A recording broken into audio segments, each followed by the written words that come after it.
Assalamualaikum warahmatullahi wabarakatuh. Pada kesempatan kali ini saya akan menjelaskan submateri dari mata kuliah manajemen keuangan yang berjudul aktualisasi syariah pada tujuan perusahaan.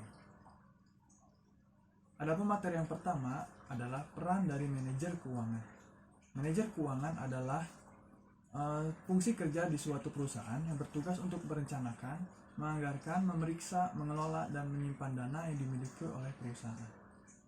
Adapun fungsi dari manajer keuangan adalah yang pertama, menghimpun dana dari pasar keuangan, menginvestasikan dana yang disebut dengan penganggaran modal, dan yang ketiga adalah menghasilkan dana dari operasi yang efisien dan mengalokasikan dana yang dihasilkan untuk diinvestasikan kembali. Di sini dijelaskan cukup jelas dari fungsi, tujuan, dan lain-lain dari manajer keuangan adalah untuk mengelola, mengatur sebuah perusahaan agar perusahaan tersebut dapat berjalan sebagaimana mestinya. 2. Tujuan perusahaan dan pentingnya aspek etika. Tujuan perusahaan menurut ekonomi tradisional adalah memaksimalisasikan laba dan atau mencari keuntungan sebesar-besarnya di dalam sebuah perusahaan. Pengertian etika adalah tatanan nilai dan moral yang membentuk karakter masing-masing pekerja di dalam sebuah perusahaan. Etika sangat penting diterapkan di dalam sebuah perusahaan karena jika tidak ada etika dalam sebuah perusahaan, maka perusahaan tersebut bisa mengalami kemunduran atau hal terburuknya bisa mengalami kebangkrutan. Untuk menentukan standar etika yang tinggi di sebuah perusahaan bisa dilakukan dengan cara yang pertama, menciptakan suatu paham atau tradisi perusahaan serta mengembangkan dan melaksanakan kode etik tersebut secara adil dan konsisten.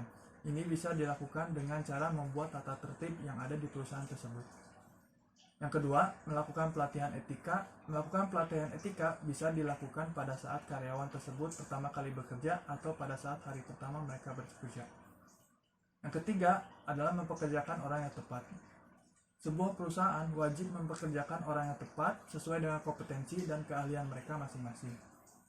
Yang keempat, melaksanakan audit etika secara berkala. Melaksanakan audit etika bisa dilakukan dengan cara melakukan kegiatan penilaian kinerja kepada masing-masing karyawan. Yang kelima, menetapkan contoh-contoh etika setiap waktu. Menetapkan contoh-contoh etika setiap waktu bisa dilakukan oleh seorang manajer keuangan agar karyawan di dalam suatu perusahaan dapat berlaku dengan baik atau memiliki etika yang baik. Yang keenam, menciptakan komunikasi dua arah dengan melibatkan karyawan dalam menetapkan standar etika. Ketiga, tujuan perusahaan dalam lingkup tata kelola perusahaan. Secara umum, definisi tata kelola perusahaan dapat dibagi menjadi dua bagian. Yang pertama dalam arti sempit, yang kedua adalah dalam arti luas. Sedangkan arti tata kelola perusahaan menurut perspektif Islam adalah tidak berbeda jauh dengan konvensional. Jika dalam sistem konvensional pengambilan keputusan menggunakan dasar pemikiran, sedangkan dalam Islam didasarkan pada ketauhidan Allah. Keempat, model tata kelola perusahaan dalam perspektif Barat. Untuk model tata kelola perusahaan dalam perspektif Barat dibagi menjadi dua model. Yang pertama adalah model Anglo-Saxon dan yang kedua adalah model Eropa. Untuk model tata kelola perusahaan Anglo-Saxon dikenal sebagai sistem berbasis pasar dan sistem nilai pemegang saham. Untuk model Eropa, sebagian besar perusahaan meningkatkan keuangan eksternal mereka dari bank-bank yang telah berhubungan dekat dan dari hubungan jangka panjang dengan pelanggan mereka. Untuk model Eropa difokuskan pada model berbasis hubungan yang menekankan maksimalisasi kepentingan kelompok yang lebih luas daripada kepentingan pemegang saham. Untuk perbedaan dari model Anglo-Saxon dan model Eropa, jika model Anglo-Saxon ini lebih kepada kekuasaannya lebih kepada dipegang oleh pemegang saham, tapi untuk model Eropa pemegang kekuasaan terbesar adalah kelompok yang lebih luas, bukan pada kelompok pemegang saham. Nomor 5 atau yang terakhir adalah model tata kelola perusahaan dalam perspektif Islam. Model tata kelola perusahaan dalam perspektif Islam dibagi menjadi dua, yaitu yang pertama pendekatan berbasis tauhid dan musyawarah, dan yang kedua adalah pendekatan berbasis stakeholder secara Islam. Untuk pendekatan berbasis tauhid dan musyawarah, tentunya para stakeholder harus dalam menentukan sebuah keputusan harus melalui pendekatan secara musyawarah agar bisa memutuskan sebuah keputusan yang adil dan tidak memberatkan kepada salah satu pihak. Yang kedua adalah pendekatan berbasis stakeholder secara Islam. Pengertian pendekatan berbasis stakeholder secara Islam tidak berbeda jauh dengan yang pertama. Para stakeholder sebelum memutuskan sebuah keputusan harus melalui musyawarah yang hasilnya tidak boleh melarang aturan syariah agama. Adapun perbedaan tata kelola perusahaan dalam perspektif Barat dan perspektif Islam adalah sebagai berikut. Pada model Anglo-Saxon dan model Eropa menggunakan filosofi yang sama, yaitu menggunakan paham rasionalisme dan rasionalitas. Sedangkan pada model Syariah menggunakan filosofi tauhid. Adapun hak dan kepentingan pada model Anglo-Saxon adalah untuk melindungi hak pemegang saham.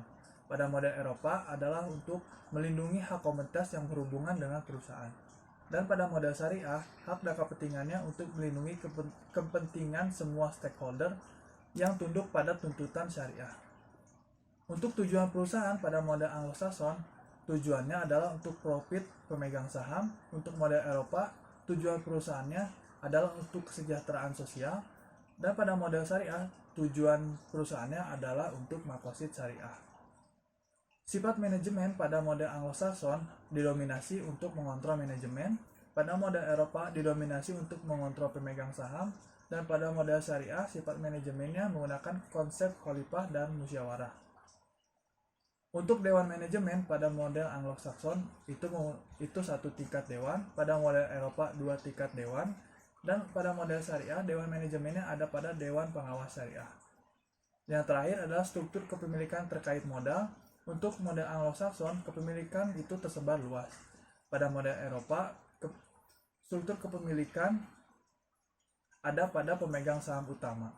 Dan untuk model Syariah, struktur kepemilikan terkait modal ada pada pemegang saham dan deposit atau pemilik modal investasi.